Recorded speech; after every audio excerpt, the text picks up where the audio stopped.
Olá! Hoje a gente vai mergulhar num assunto que é, sim, muito delicado, mas que é absolutamente essencial: os acidentes na infância.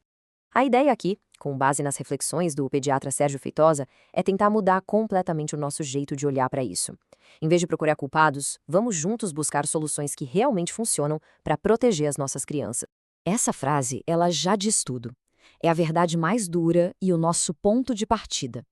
Antes de qualquer análise, de qualquer discussão, a gente precisa entender que estamos falando de uma dor que não tem tamanho. E isso exige, acima de tudo, respeito e empatia. É uma dor que não fica parada, ela reverbera, sabe? Como uma onda que se espalha e acaba transformando tudo ao redor daquela família. E junto vem o choque, aquela sensação de incredulidade, de não, isso não pode ser real. É como se a realidade simplesmente se quebrasse em mil pedaços. E por fim, ficou um vazio. Um vazio que, como a fonte nos lembra, é impossível de medir. É justamente a partir do reconhecimento dessa dor tão profunda que a gente precisa encontrar força para agir. E sabe como a gente começa a agir? Mudando a pergunta que a gente faz. É aqui que o jogo vira. A gente precisa sair da mentalidade da culpa e ir para a mentalidade da solução. E aqui está o ponto central de tudo. Acidentes com crianças raramente acontecem por falta de amor ou de cuidado. Pelo contrário, a grande maioria das famílias está ali, se doando, fazendo o melhor que pode. O problema não está no amor. A falha está no ambiente, que muitas vezes não foi pensado para a curiosidade e a energia sem fim de uma criança. E as consequências disso são muito reais. Queimaduras, afogamentos, sufocação, a lista é triste. E o que mais dói é saber que a maior parte desses acidentes poderia ser completamente evitada. As causas são conhecidas, elas se repetem. Diante de uma tragédia, qual é a primeira reação quase que instintiva da sociedade? É essa aqui: procurar um culpado. Fazer essa pergunta. Mas vamos ser honestos. Essa pergunta não leva a lugar nenhum. Ela só joga mais dor em cima de quem já está sofrendo.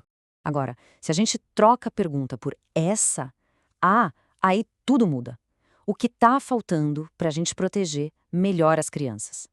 Isso tira o foco do indivíduo e coloca no sistema, no ambiente.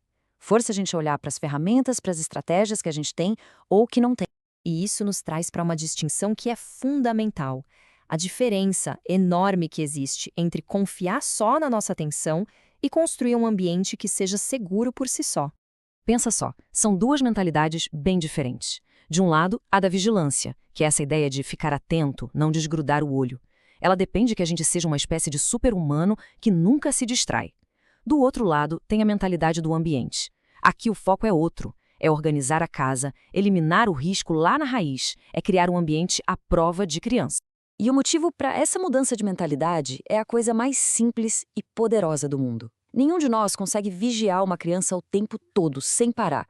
É humanamente impossível. A gente pisca, o celular toca, a campainha. 1 segundo de distração. É tudo que precisa. Por isso que a atenção é, sim, uma camada de segurança importante. Mas ela nunca, nunca pode ser a única.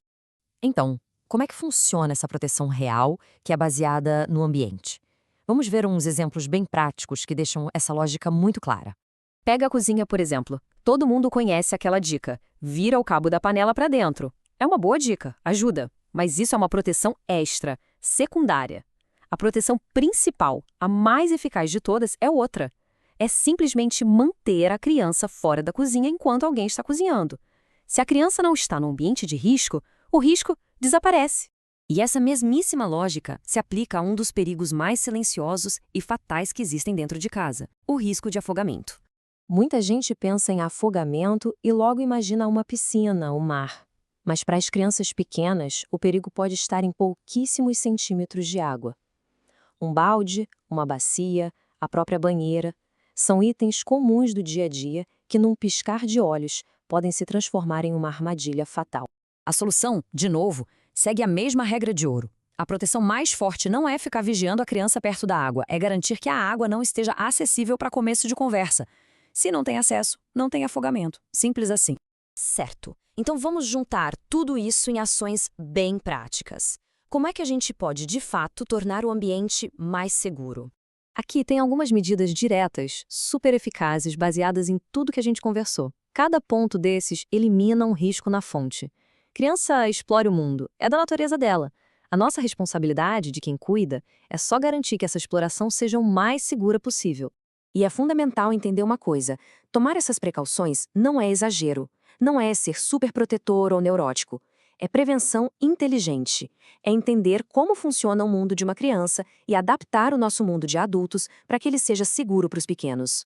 E para a gente terminar, é preciso levar essa conversa para um nível ainda mais amplo. A segurança das crianças não é uma responsabilidade só de uma família, é de todos nós. Quando uma tragédia acontece, ela funciona como um alerta para a comunidade inteira. O nosso objetivo coletivo não pode se apontar o dedo, tem que se olhar para as nossas próprias casas, para as nossas escolas, para os espaços públicos e perguntar o que a gente pode aprender com isso para proteger todas as outras crianças. E essa ideia final resume perfeitamente o espírito de tudo isso. Falar sobre prevenção de acidentes, mesmo sendo desconfortável, não é para julgar quem já passou por uma dor inimaginável. É, na verdade, um ato de cuidado coletivo. É a forma que a gente tem de honrar a memória de quem partiu, transformando essa dor em proteção para o futuro. Que a gente consiga, juntos, fazer essa conversa sobre cuidado ser parte do nosso dia a dia.